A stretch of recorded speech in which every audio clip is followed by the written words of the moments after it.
Bom, eu sou Stephanie, eu sou filha da Esther, do Marco, sou irmã da Luísa, da Sofia, mãe do Antônio, esposa do Rafa. Acho que nós todos somos muitas pessoas em uma só, né? Eu cresci num ambiente empreendedor. Meus pais, eles tinham uma empresa de comércio de plantas e pedras no CEAGESP, então eu cresci nesse ambiente empreendedor, raiz. Eu sou formada em administração de empresas pelo Mackenzie, tenho MBA na FGV, e eu não tive uma carreira nem um pouco tradicional, assim. Eu passei por diversos setores, empresas de diversos tamanhos, consultoria, indústria elétrica, consultoria no setor aeroespacial, inovação, indústria de alimentos. Trabalhei no comercial, trabalhei em inovação, trabalhei na área de pessoas, bastante tempo em tecnologia. Empreendi também em dois negócios. Um deu super certo, o outro também deu, não financeiramente, fali, quebrei feio, mas aprendi muito e trouxe todos esses aprendizados aí para a vida. Eu tô na Loft tem 3 anos. Tem um ano que eu tô na Loft mesmo, porque eu passei 2 anos numa unidade de negócio chamada Noma, que basicamente era uma empresa de acomodação de curta e média temporada. E recebi um convite tem um ano para integrar o time de People da Loft, e aí liderando o time de pessoas de cultura e de desempenho. Eu tô há 5 meses, né? Tem desde ali de julho, né? Acho que falando um pouquinho sobre Loft, a Loft nasceu ali em 2018, através de dois sócios, o Florian e o Matt. Eles empreenderam antes na Print, uma empresa que é uma indústria gráfica referência no Brasil, e depois tinha um sonho muito grande de mudar o mercado imobiliário, que é um mercado bastante complexo, onde a gente é muito conhecido por falta de transparência, e eles queriam impactar bastante esse mercado, dado a relevância dele para o Brasil e para toda a América Latina. Esse negócio, ele nasce muito forte ali, olhando para o B2C, para todo o processo de compra e venda de imóveis, inclusive reforma, né, de imóveis, e a comercialização desses imóveis. Mas ele toma um corpo muito diferente ao longo dos 2 últimos anos, com uma série de aquisições que foram feitas. Então, a Loft adquiriu desde empresas de fianças locatícias, crédito imobiliário, empresa de decoração, imobiliária também, CRM, enfim, empresa de acomodação de curta e média temporada. Tudo isso pensando na construção do maior e melhor ecossistema imobiliário da América Latina. Esse é o nosso sonho grande. Mas a gente tem mais ou menos um ano que a gente está muito focado no mercado B2B, e aí é super gostoso, né? O mercado B2C é delicioso, é onde muita gente quer empreender, mas a gente sabe que exige muito investimento, capital intensivo para esse mercado, e a gente entende que, dado todos os movimentos de mundo e foco, a gente precisou muito focar no mercado B2B, é o que a gente tem feito, então, desde o início do ano de 2023. Acho que essa foi a grande mudança que a gente teve aí na Loft no último ano. E quantos anos tem a Loft? Loft tem 5 anos, né? Ela nasceu em 2018. 5 anos. E como é que foi a curva de pessoas nessa história, assim, mais ou menos, né? Você está falando de fusões e aquisições, está falando da Noma. Eu era heavy user de Noma, tá? Minha casa em São Paulo, depois que eu mudei Eu para cá, foi lembro. Noma durante muito tempo. Eu lembro quando você contou isso.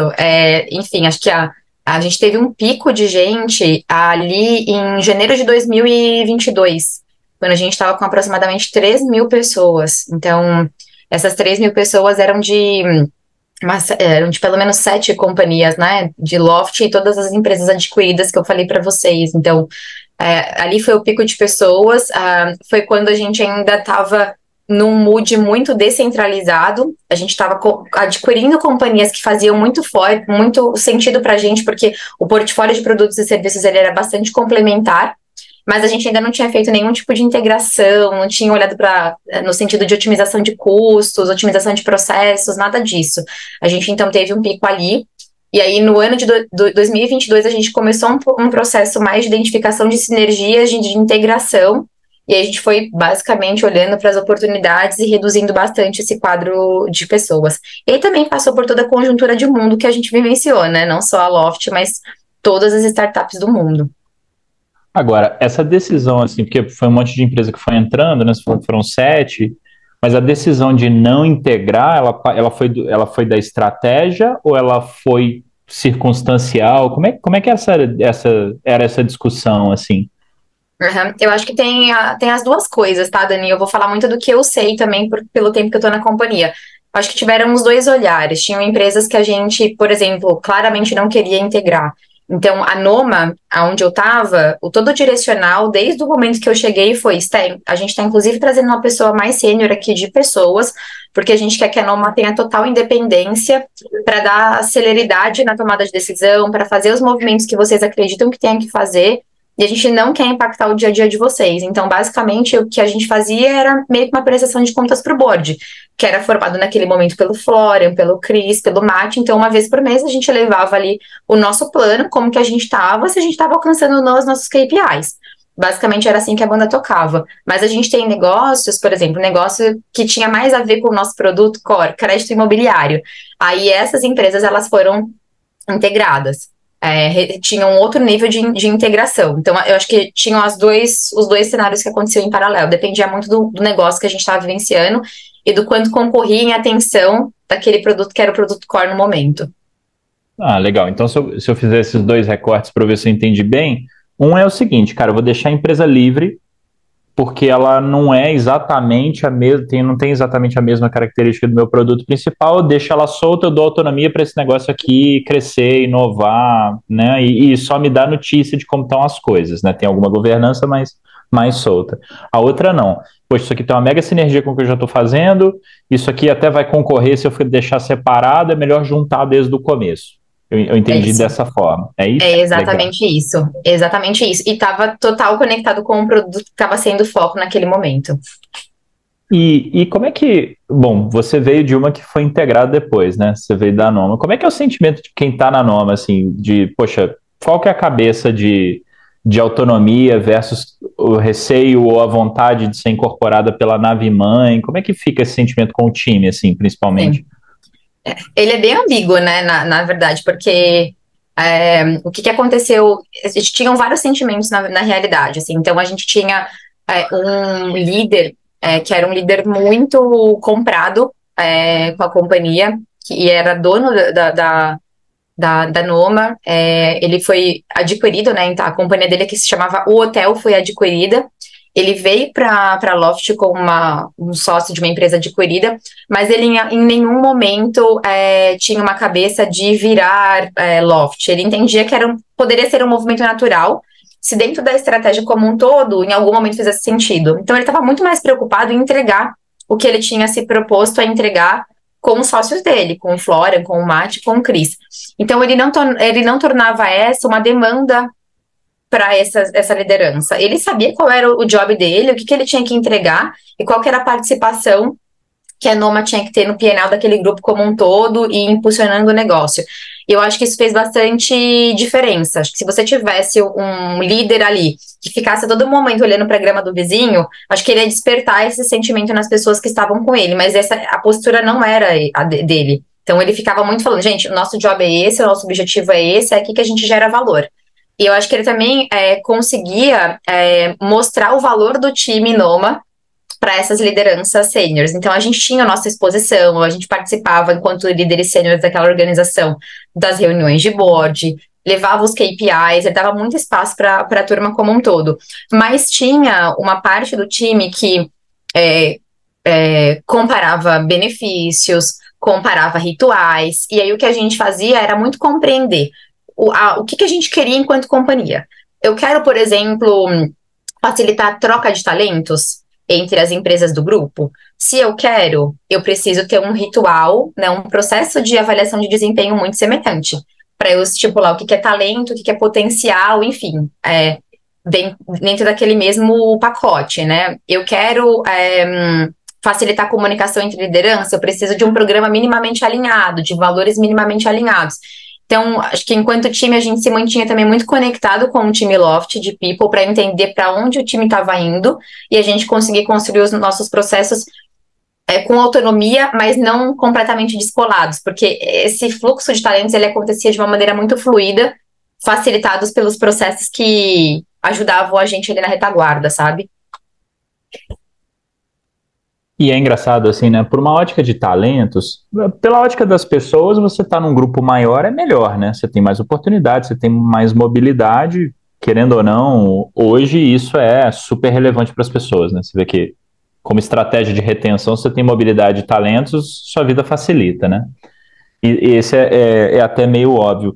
Mas é engraçado, eu passei por um processo de incorporação desse numa empresa de tecnologia, né? A gente estava incorporando, na verdade, a empresa de tecnologia que a gente estava incorporando era umas 4 vezes maior do que o time de tecnologia original da empresa que eu estava. Então, e aí tinha um negócio da cultura tech, assim, sabe? Das pessoas olharem e falarem assim, pô, mas vocês não têm cara de tecnologia, eu não quero trabalhar nessa empresa nova aí, porque a cultura, a colaboração, a agilidade são diferentes, vocês não têm cara disso. E aí, assim, uma das decisões que a gente tomou foi o seguinte: então tá bom, não tem problema. Vem vocês montarem a área tech aqui. Em vez, né, da nave mãe incorporar vocês, vocês incorporam a nave mãe. Vocês já têm essa cultura, vocês é que são um time grande, então vocês conseguem ensinar muito para o time que estava aqui já. Então vamos fazer desse jeito. E a gente inverteu a lógica. Isso foi muito legal também, mas assim, foi a primeira vez que eu fiz uma experiência assim. Normalmente a experiência era o contrário, né? Você vai lá e vamos É. dominar a América, né? E isso é muito potente, Dani. Assim, quando você me chamou para ter essa conversa, eu comecei a refletir por óbvio, porque às vezes parece um exercício automático, né? Assim, a gente até desvaloriza aquilo que a gente faz como se fosse um processo simples, e não é. Quando eu parei para olhar, eu falei, caramba, a gente teve método para fazer tudo que a gente fez até aqui, até esse momento. E esse foi um exercício que eu tô contando para você uma fotografia de algo que eu vivi enquanto Noma. Mas quando eu cheguei nesse desafio de Loft, saindo de Noma, aí a gente foi para um segundo momento de companhia. Porque o meu desafio e o convite para eu vir para cá era justamente do que? Sinergia. Porque na Kraft Heinz eu fui uma pessoa de gestão de talentos para América Latina. Então eu conseguia compreender as nuances, as culturas diferentes, porque eu recebia uma cultura do global, que passava pelo internacional, que chegava na Latam e que ia para as pontas. Então, o Brasil funciona de um jeito, tem uma cultura, o México de outra, América Central e Caribe de outra, a Argentina de outro, o Chile de outro, e quando se fala de fábrica, é outra cultura. Então, se eu tenho 5 fábricas no Brasil, eu tenho 5 culturas, porque o Brasil é um país de dimensões continentais. E eu acho que esse processo também de compreender isso, ele me ajudou quando eu vim para Loft, porque aí eu conseguia ter a visão de já estive na unidade de negócio e eu sei o que eu não quero viver mais, então eu gostaria de ser ouvida, eu gostaria de trazer percepções, e aí a gente passou a viver então esse segundo momento aqui na Loft, que basicamente foi de, ok, uma vez que eu compreendi que é uma demanda, eu realmente encontrar agora, de fato, essas sinergias e começar a trabalhar como unidade de negócio e não mais como empresa, quais são os movimentos que eu preciso fazer? Que era bem diferente do momento que eu estava vivendo ali em Noma. E é engraçado, né? Esses movimentos, às vezes, a gente consegue ou não consegue fazer, assim, tem N coisas que limitam a nossa capacidade de integrar ou não outro negócio e tal, né? Mas uma das que eu acho mais peculiares, assim, mas que ao mesmo tempo eu acho talvez a mais relevante, é que a gente consegue fazer esses movimentos de mudança de estrutura, de incorporação e tal, tal, tal, baseado nas pessoas que a gente tem. Tem vezes que o fundador é super representativo, né? Aquelas figuras icônicas das empresas e etc. E o fundador ele não se submete a uma nova cultura, ou ele não quer, ele tem apego, tem coisas que são super genuínas, mas que acabam atrapalhando.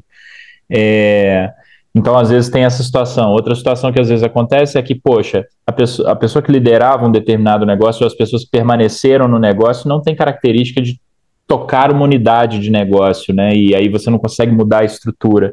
Então tem um negócio de talent muito pesado, assim, de você definir de fato quem são as pessoas que jogam os melhores papéis, né? Então, eu lembro, teve uma história que foi engraçada de representatividade mesmo. A gente estava incorporando países na América do Sul. Eram 6 operações diferentes, todas iam virar uma só. E aí a gente decidiu o seguinte, tá bom, quem são as melhores pessoas de cada país para a gente colocar sentadas no corporativo, para toda vez que a gente for comunicar para 100% do time, e aí a gente tinha línguas diferentes, nacionalidades diferentes, mas toda vez que a gente for comunicar para 100% do time, de alguma forma, um pedaço daquele time vai se sentir representado.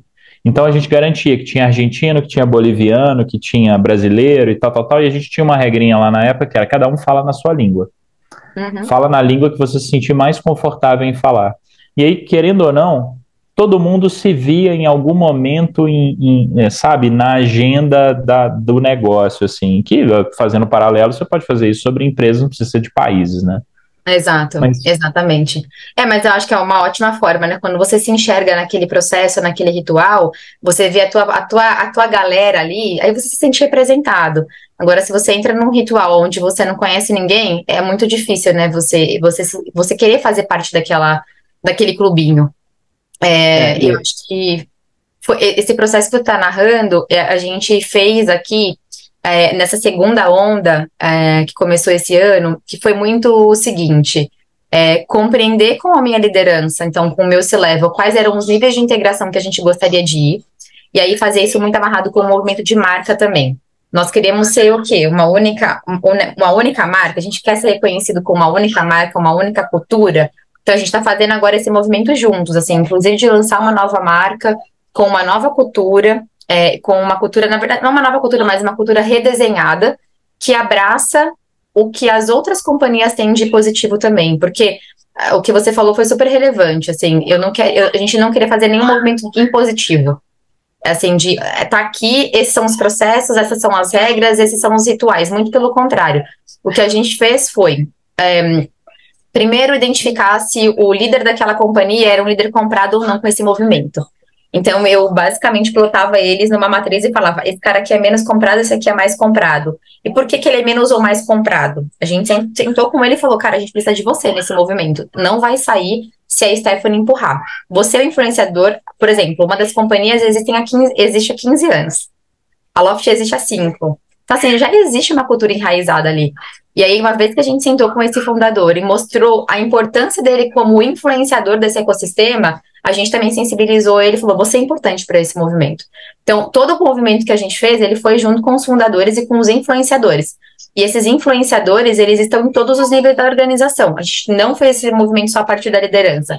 A liderança é crucial, é essencial, super relevante nesse processo? Mas se a gente também não olhar para os outros influenciadores que estão em todas as camadas da organização, é difícil sair do outro lado. Porque você não vai mapear aonde estão os microprocessos que só existem dentro daquela área e que precisam fazer parte do seu montante, sabe? De ajustes como um todo. não, e isso é super legal, né? Porque se você pensar assim, todo lugar que tem gente convivendo tem uma cultura nascendo, né? Assim, não importa se você quer ter uma cultura organizacional super estruturada, com guarda-chuva para tudo, assim, se você tiver um grupinho que convive de um jeito diferente dentro de algum canto do negócio, aquele grupinho está criando sua própria cultura. Então, saber quem são essas pessoas é super legal. E é difícil de identificar, né, Esther? Eu acho que é difícil, mas eu também diria para você que as pessoas, elas sabem onde essas pessoas estão. Então, se você quiser, de novo, colocar da sua cabeça, você vai errar, com certeza. Porque normalmente quando você senta com a tua liderança, com a liderança sênior da tua organização, existe uma pré-direção para falar: olha, fala com fulano. E normalmente as indicações que vêm são de liderança sênior. Porque são as pessoas com que essas pessoas conversam, que normalmente elas se relacionam, né? Na sua grande maioria do tempo. Não quer dizer que elas se relacionam só com essas pessoas, mas na grande maioria do tempo, sim. Então, normalmente, se você parar no nível que foi recomendado pelo C-Level, esquece, não vai dar bom. Então, normalmente você tem que conversar com as pessoas que foram recomendadas pelo C-Level, conversar com as pessoas que foram recomendadas pelas pessoas que foram recomendadas pelo C-Level, enfim, você vai ter que conversar pelo menos com umas 4 camadas, até você chegar nos reais influenciadores da organização. E aí, uma vez que você senta com essa galera, aí sim vão começar a vir para você, de fato, as identificações dos medos reais que a galera tem, as sugestões, as agendas ocultas, os fóruns paralelos que acontecem, os grupos de WhatsApp com memes, com assuntos e termos que a gente utiliza em reuniões. Então, assim, veio, por exemplo, para a gente piadas prontas. Olha, se no momento que vocês estiverem discutindo cultura e valores, vocês usarem esse termo aqui, saibam que já existe um meme pronto. Tinha até figurinha para aquilo que a gente poderia falar. Então, a gente nunca saberia disso conversando com algumas camadas da organização. A gente precisou falar com realmente todas as camadas. E aí surgiram esse tipo de apontamentos para a gente. Mas, assim, o seu ponto é válido. Se parar num nível, esquece, assim, você não vai chegar nas pessoas corretas. Não, mas super legal esse negócio. Assim, e essa construção, eu acho que é mais uma consolidação de cultura, ela passou por algumas etapas, né? Você fala dos influenciadores, mas quais foram, assim, que foi o caminho que vocês traçaram para poder construir esse negócio? Tá bom. Então, a gente basicamente fez alguns exercícios, né? Acho que a Loft é uma empresa que tem uma certa organização em relação ao nosso histórico. Então, eu fui bem grata a algumas pessoas que criaram documentos, memos de cultura, memos de negócio, com todos uma linha do tempo em termos de negócio, de empresas que foram adquiridas, qual que eram os nossos objetivos ano por ano, às vezes semestre por semestre. Então, a gente fez muito um trabalho de leitura desses materiais, no sentido de Loft. A gente também mostrou esses materiais para os CEOs das empresas que foram adquiridas, e a gente falou, olha, existem materiais similares aí? Pois é, não tenho exatamente isso, mas eu tenho um PowerPoint. Tá ótimo. Um PowerPoint mais uma entrevista com você já me diz muita coisa. E aí a gente basicamente fez esse movimento de ler todos os materiais históricos das companhias e da própria Loft. A gente fez entrevistas com todos os founders. A gente fez entrevista com todo o C-Level. A gente fez entrevista com as pessoas influenciadoras, que foram mapeadas dessa forma que eu falei para você, falando com um que falava com o outro, que falava com o outro, e falava, ah, beleza, esse cara assim é um influenciador. Depois que a gente fez esse movimento, aí a gente começou a entender o que era cada uma das companhias. Então a gente criou todo um frame, que era uma tabela que basicamente dizia assim, quais são os comportamentos pelos quais essas companhias, as pessoas dessas companhias são reconhecidas. Então, eu tenho um comportamento, por exemplo, que se eu falar resiliência, eu sei que existe um grupo extremamente... Se tem uma marca registrada de uma das companhias da Loft, é resiliência. Eu sei que existem um termo de inovação e adaptabilidade, que é um outro comportamento, que se eu falar, 100% das pessoas vão levantar a mão e vão dizer, esse comportamento é dessa empresa aqui.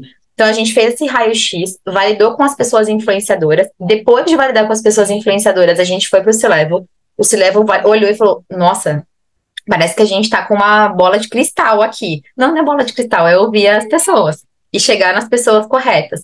E aí, a partir desse movimento, a gente começou a escrever os valores e comportamentos, e era um trabalho de vai e volta. Valida com as pessoas influenciadoras, volta. Valida com as pessoas influenciadoras, volta para o C-Level, vai para a liderança.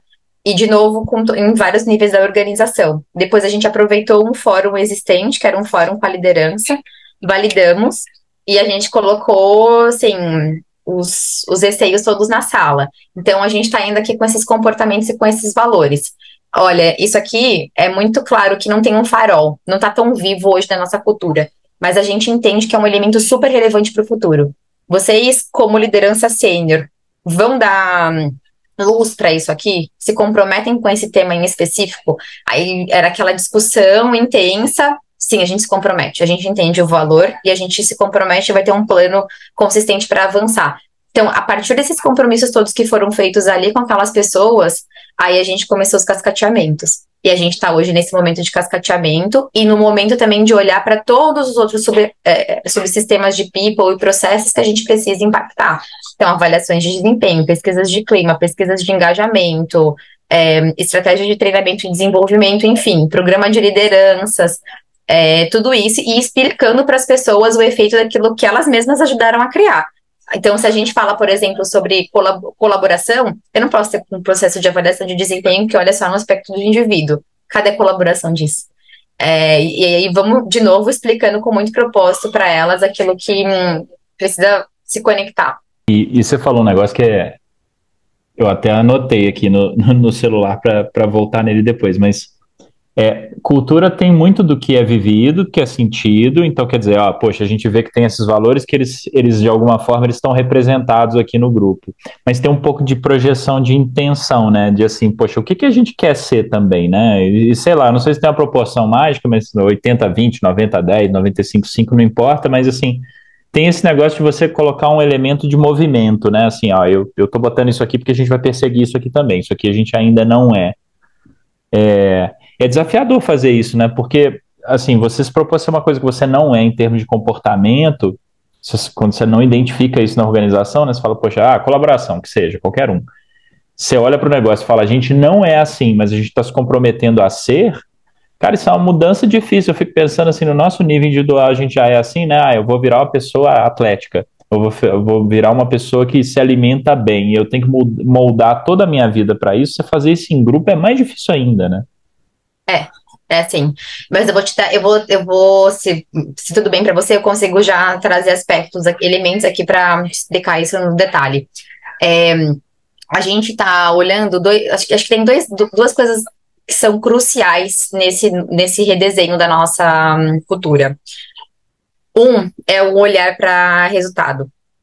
E esse olhar para resultado, a gente vem desenvolvendo tem mais de um ano já. Só que agora a gente escreveu como um comportamento. E a gente tem vivido ele todos os dias, porque, enfim, uma empresa precisa ser sustentável, né, para continuar existindo. Ela precisa gerar lucro. Gerando lucro, ela vai gerar emprego, né? Ela, enfim, vai gerar impacto para a sociedade. Então, ficou muito claro para as nossas pessoas a necessidade da gente olhar para resultados de uma maneira consistente, para a gente medir o impacto do nosso trabalho, o impacto na vida da imobiliária, do nosso cliente, enfim. Então, a gente olha muito para isso e a gente tem vivido isso ao longo do último ano. A segunda coisa que aí a gente já foi uma empresa que foi muito mais propositiva nesse sentido, foi em relação à diversidade. Acho que a Loft já foi inúmeros anos referência em ações de diversidade, assim, para uma série de empresas do ecossistema. E aí, quando a gente, todos os movimentos que a gente fez, a gente sempre olhou para a diversidade. Isso é algo que dá bastante orgulho na gente. Mas foi uma pauta que a gente priorizou com muita intenção olhando para todos os elementos da diversidade? Não foi. Se eu dizer que foi, eu tô mentindo. A gente olhou para alguns elementos da diversidade e a gente falou, aqui a gente não pode é, desviar a atenção. E quando a gente teve essa conversa agora com o time, o que a gente fez? Você me ajudou, inclusive, nisso, a gente fez um censo da diversidade. Porque a gente constatou que somente 30% dos nossos dados estavam atualizados. E aí a gente fez um censo, atualizou 100% dos nossos dados, e a gente tem um panorama hoje de diversidade que a gente está melhor do que o mercado em uma série de frentes. E tem algumas frentes que a gente não tá. Por exemplo, liderança feminina para a topo, né? Liderança feminina até coordenação, a gente tá bem. Agora, quando fala de posições de topo, a gente tem bastante para evoluir. A gente tem feito a nossa lição de casa. Então, o que a gente precisou fazer? A gente precisou colocar esse elemento na sala, com toda essa liderança, e a gente até contar a verdade para eles e dizer, como que vocês imaginavam que estava? Nossa, eu imaginei que estava assim, eu imaginei que estava assado. E as pessoas imaginavam que estava muito pior do que definitivamente estava. Mas por quê? Porque a gente parou de falar. Então, você imagina que todos os all hands, rooftops que a gente falava bastante sobre diversidade, a gente trazia dados, a gente se posicionava, e em um determinado momento a gente entrou numa agenda de parar de falar sobre isso. Então a gente tinha até algumas ações, mas a gente não expunha tanto essas ações. E aí foi para cada um começou a criar suas narrativas, né, na organização. Uma vez que a gente faz censo, que a gente atualiza as pessoas, elas começam, peraí, mas a gente não tá ruim como a gente imaginou, não. Inclusive, a gente tá muito melhor do que a gente imaginou. Então, nesse sentido, esse tema não é que ele não era uma prioridade pra gente e que a gente ia ter que se reinventar e colocar esse elemento dentro da cultura.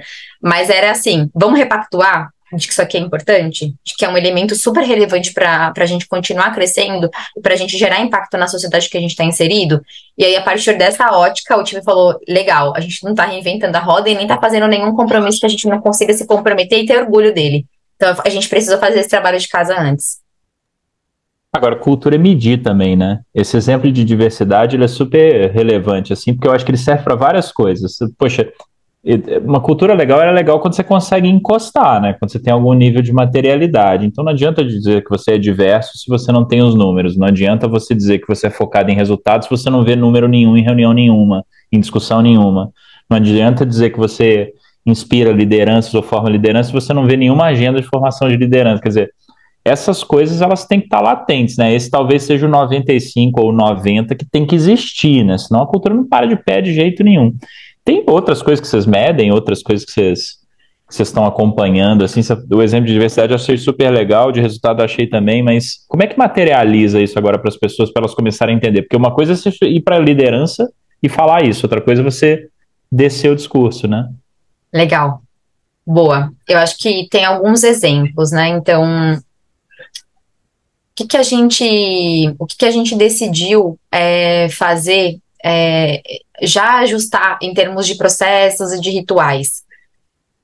A gente decidiu, por exemplo, por um fórum, que é um fórum mensal, que é basicamente uma reunião que a gente fala sobre resultados, mas sobre comunicações sensíveis que a gente quer antecipar para a liderança. E nesse fórum, o que que a liderança demandava muito? Ela demandava por transparência.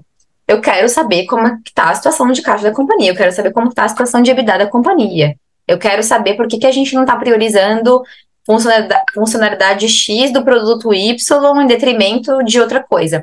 Então, nesses fóruns, a gente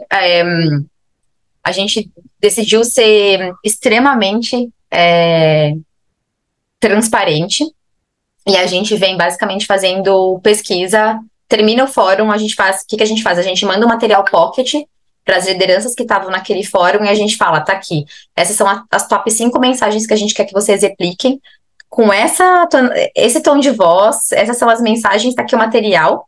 E, by the way, me diz como que foi essa agenda. Eu gostaria muito que vocês me dessem um feedback. Então, tem uma pessoa do time de people que manda individualmente essas mensagens no Slack da liderança e colhe o retorno para a gente melhorar todo mês essas agendas. Além disso, a gente também tem uma agenda que basicamente foi a revisão do processo de engajamento, que foi olhar para uma metodologia, estabelecer a mesma metodologia para todas as organizações a partir de uma escuta ativa com a liderança e com as pessoas de people dessas companhias. O que a gente entendeu? Putz, nessa companhia aqui eu tenho uma pesquisa que é toda semana. Esther, na prática, eu respondo e não vejo efeito nenhum. Eu não sei por que estão me perguntando por que eu bebo água, se eu bebo água, quantos litros de água eu bebo todos os dias. Ninguém nunca me explicou o propósito dessas questões. Então, a gente tinha desde esses sentimentos do tipo, eu respondo aqui uma pergunta e eu não sei nem por que eu tô respondendo, o que que fazem com isso, e respondo todos os dias, eu respondo toda semana, até empresas que faziam pesquisa de engajamento semestral. Então, tinha todas essas disparidades. E a gente entendeu que a pesquisa de engajamento era algo relevante, mas deveria ter uma cadência que fosse minimamente assertiva e que a liderança e o time de people via HRBP conseguisse trabalhar em cima dos resultados daquela pesquisa. Então, a gente implantou uma pesquisa única para a companhia como um todo. A gente vem medindo desde o primeiro trimestre todas as questões e todas as dimensões e criando mecanismos para acompanhar essas dimensões. Então, por exemplo, uma das dimensões hoje da minha pesquisa de engajamento é liderança. Eu avalio as questões e eu avalio a dimensão liderança. E eu crio targets, né, para melhorar quarter por quarter. E ações conectadas às questões para eu realmente ver se eu estou avançando ou se eu não estou avançando. E aí vou fazendo medições pontuais ao longo do trimestre. Para você ter ideia, a gente saiu de 60. Deixa eu pegar, porque tem uma colinha aqui nesse ponto, que eu achei que essa era uma informação relevante. Mas a gente saiu do começo do ano de 67 e a gente está em 77,5. Agora em Q3. Em Q3, porque Q4 não fechou o resultado. A gente está em pesquisa agora e nosso target é chegar em 80 até o final do ano. Mas teve muito propósito. Olhar para as questões, olhar para as dimensões e fazer ações muito pontuais. Quer dizer, você já percebe um negócio de saúde organizacional evoluindo em função desse tipo de movimento, né? Você contou o negócio da comunicação e depois de via Slack voltar nos líderes, né? O David Green que fala que uma das maiores habilidades que qualquer RH deveria desenvolver é a habilidade de escuta, né? Então, assim, a gente estava acostumado com o modelo de comunicação, que é um modelo de comunicação que você informa as pessoas.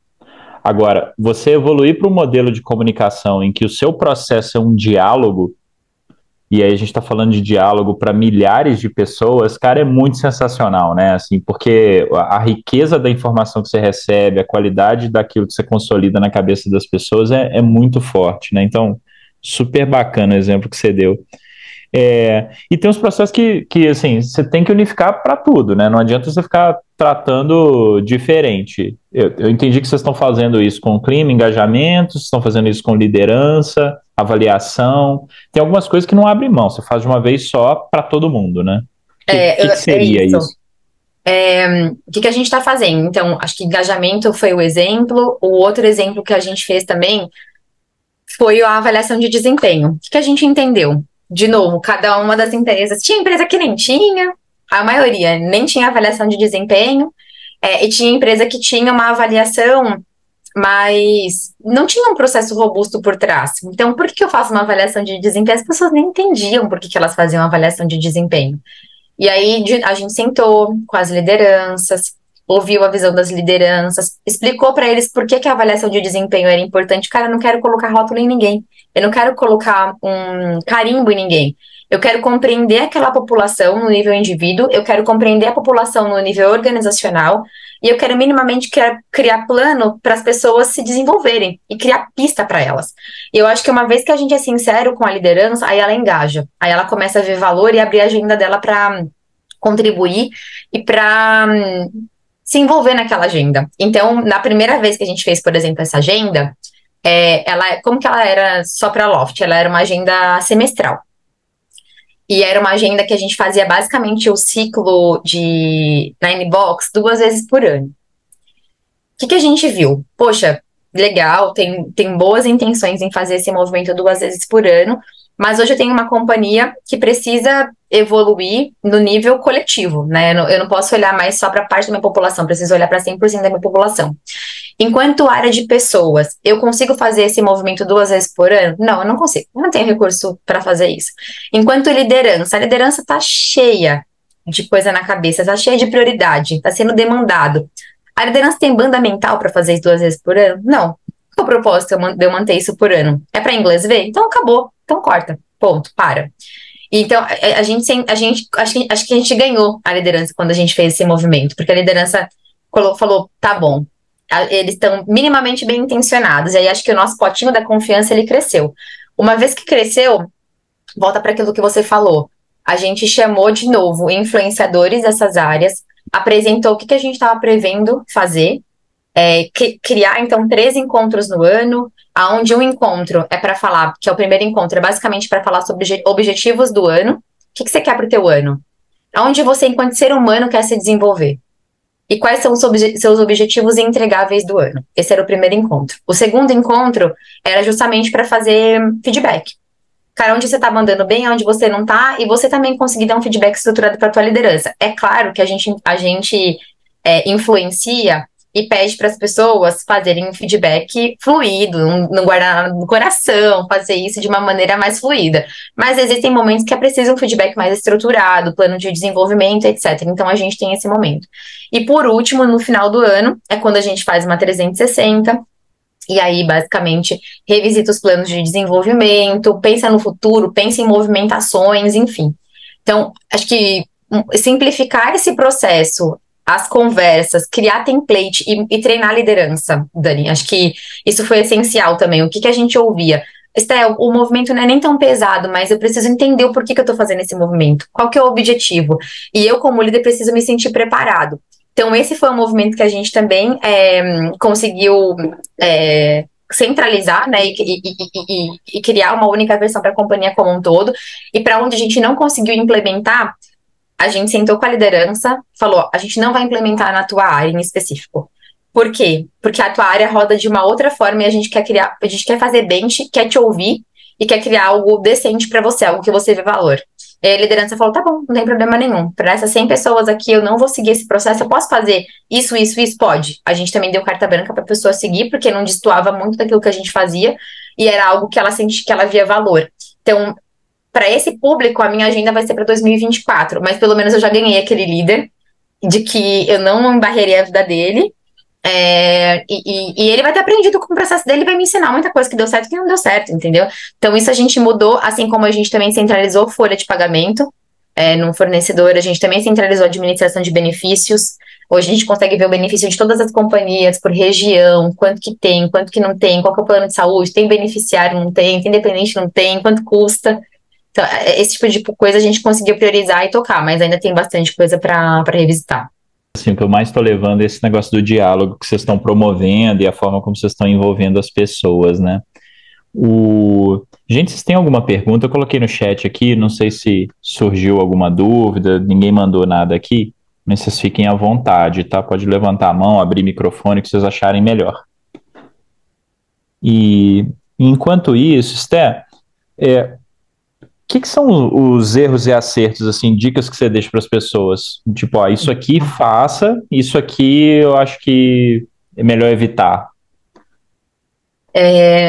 Eu acho que dentro do FACE, que deu certo pra gente, né? Eu acho que talvez vai dar certo para qualquer um. Eu acho que é você ter objetivos claros desde o início, bastante alinhados com o teu CEO. Então, acho que seguro não morreu de velho, né? Eu costumo, acho que algo muito positivo da minha vida de ter passado por consultoria e área de tecnologia foi fazer bons planejamentos.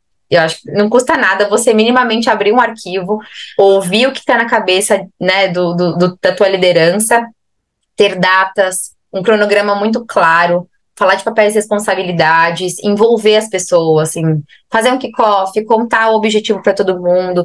A gente trabalha num ambiente remoto e híbrido, então não subestimar as comunicações, garantir comunicações de tudo quanto é forma. Então a gente faz arquivos em Word, desde arquivos em Word até tem uma pessoa do meu time que é uma pessoa assim incrível em treinamentos e muitas vezes a gente fala para ela: Isa, faz o seguinte, grava um vídeo. Porque se a pessoa não conseguiu entrar no treinamento, a gente deu 3 possibilidades para ela. A gente colocou na agenda dela 3 vezes. Um de 3. Escolha aí o convite. Cara, se ainda assim não deu certo, tem um memo. Se ainda assim não deu certo, tem um vídeo gravado de 3 minutos. Então, acho que a gente realmente se preocupa com a comunicação, com o planejamento. E a gente fez um trabalho também, acho que assim, mapear essa questão das pessoas chaves, dos influenciadores, não hierarquizar as discussões. Se você tomar alguma carteirada, cara, tá bom, tomei uma carteirada, mas eu vou fazer do mesmo jeito, eu vou também nas pessoas, eu deixo, assim, você confiar no teu sentimento, sabe? Tipo, naquilo que você tá se propondo a fazer. Acho que é bastante importante, e você levar a crítica a sério. Acho que se você perguntou a opinião da outra pessoa, minimamente você viu o valor. Então, se você também não quiser usar a crítica a teu favor, vai ser difícil você chegar num lugar melhor, assim. Aqui a gente não risca nada na pedra. Tá tudo certo, assim. Se não tiver muito bom, a gente vai fazer melhor. E acho que esse processo de humildade, ele é relevante pro nosso... pra gente chegar onde a gente chegou, sabe? E acho que o que não fazer, eu diria que é prometer aquilo que você sabe que você não tem condição de bancar. Então, uma pergunta que eu recebi nessa semana, por exemplo, quando eu estava falando do processo de integração no rooftop foi: Esté, eu estou aqui nessa unidade de negócio. Eu quero saber se com esse movimento cultural que a gente está fazendo e unificação de uma série de coisas, o meu benefício vai ser igual da galera que trabalha em São Paulo. Não sei, porque a minha estratégia de compra ela é regionalizada. Ela depende do custo de vida daquela região. Então, pode ser que o custo de vida seja equivalente e por isso os benefícios sejam equivalentes, faça sentido a gente revisar. Mas pode ser que não seja, assim. Então, pode ser que eu não tenha orçamento para fazer isso. Até seja, mas eu não tenho orçamento para fazer isso em 2024. Só tem em 2025. Eu acho que se você dá uma resposta. Assim, também não tenho medo de dizer isso para as pessoas. Foi exatamente o que eu falei no fórum. Eu pensei que eu ia tomar ovada ali, tomatada, enfim, não foi o que aconteceu. Assim, eu vi a galera dando risada, né? Falando, poxa, Esté, obrigada pela franqueza. Que bom que vocês estão estudando isso, mas tá tudo certo de não ter uma resposta aqui. Que acho que muitas vezes também a gente, como área de people, a gente tenta ter resposta pra tudo. E, cara, tem hora que você não tem resposta. Não tem. E a melhor coisa que você diz pras pessoas é: não tem resposta. Tratá-las como adulto. Porque depois, quando você voltar com a resposta, elas vão confiar em você. Agora, se você falar algo que depois você vai ter que se arrumar ali, aí seu potinho da confiança ele só vai minando. Mas isso também é construção de cultura, né?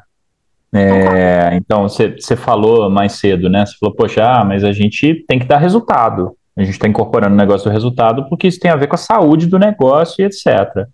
Poxa, isso é uma forma de materializar o que você está dizendo na cultura, né? Assim, poxa, a gente não tem orçamento, a gente tem uma lógica aqui que a gente vai seguir, etc. Uma vez eu me deparei com uma pergunta dessas, assim, eu lembro que foi muito emblemática, foi sobre o ticket restaurante.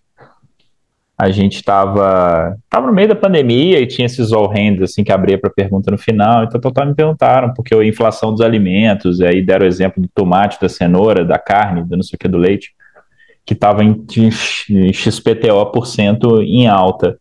Falei, gente, mas a nossa venda está em XPTO% em baixa.